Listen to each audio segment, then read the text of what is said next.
Hi, how are you? Hope you are doing fine. This is Kushbu with another question of real numbers. This is question number 3, exercise 1.2 from NCERT, page number 11.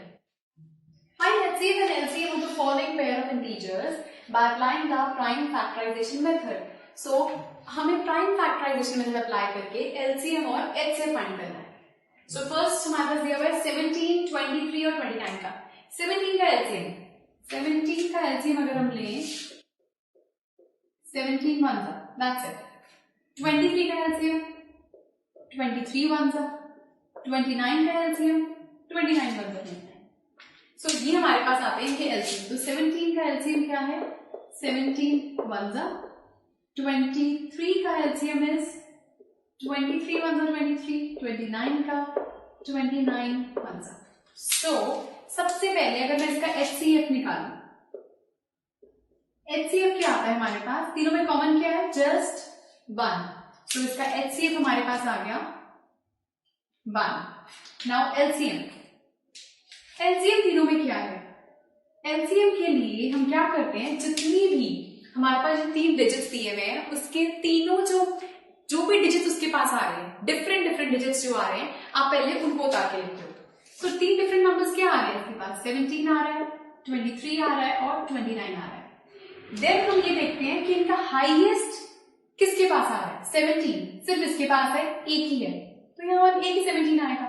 23 सिर्फ इसके पास है, एक ही है, तो एक ही 23 आएगा. 29 सिर्फ इसके पास है, एक ही है, तो 29.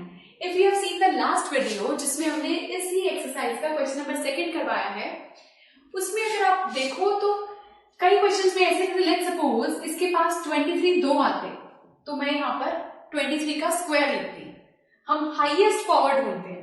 पहले हम डिफरेंट डिजिट्स लिखते हैं, फिर हम हाईएस्ट फॉरवर्ड निकालते हैं कि मैक्सिमम कितनी बारी आ रहा है, उसको लिखते हैं. सो 17 into 23 into 29, इसको मल्टीप्लाई करके देखते हैं. 17 into 23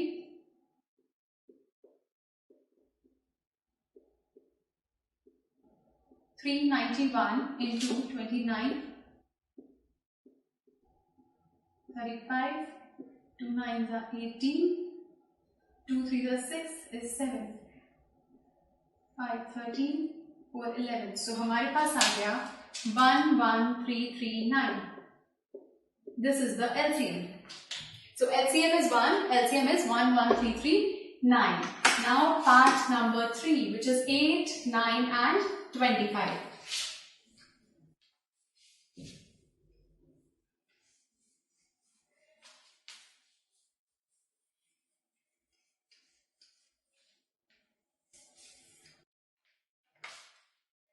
So थर्ड पार्ट में 8, 9 और 25. पहले 8 का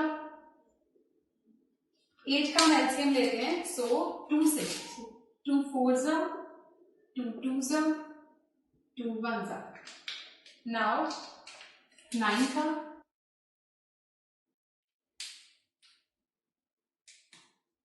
3 3s are, 3 1s are.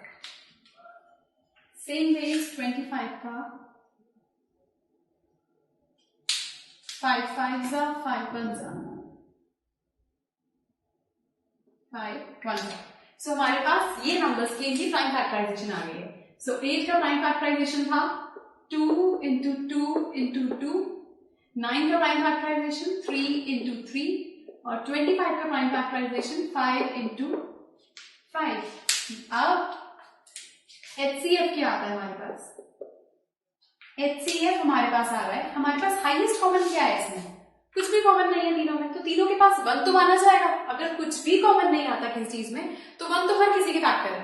तो HCF हमारे पास आ गया 1. क्योंकि अगर आपको लेट्स सपोज मैं यहाँ पे 1 लगा भी देती हूँ इसके आगे, क्या इस चीज से कोई फर्क पड़ेगा? नहीं.